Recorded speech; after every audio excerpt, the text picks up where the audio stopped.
Mesec oblači izmice žute, oblaci obukli plave kapute, pa cijele noći nebom jezde.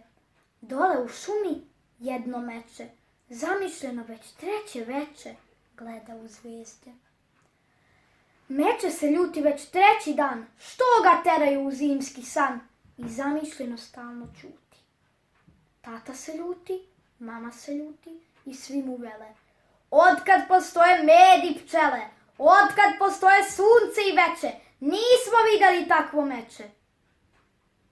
Šta ćeš da radiš, mama ga pita, kad lišće sasvim požuti i sneg napada iznad rita, a meče ćuti. Šta ćeš da radiš, baka mu veli, kad svijet od snega sasvim pobeli. Tata se ljuti, mama se ljuti, a meče ćuti. Odjednom meče ljutito reklo šta ga je peklo: neću da spavam, neću i tačka! Zašto ne spavaju zec i mačka? I ptica iznad naših glava, zašto ne spava? A onda tiho reče: baš mi je krivo što sam meče. Sad mama ćuti i tata ćuti i svi su strašno zabrinuti. Uzet ću, kaže, trotinet, idem među decu, među svet.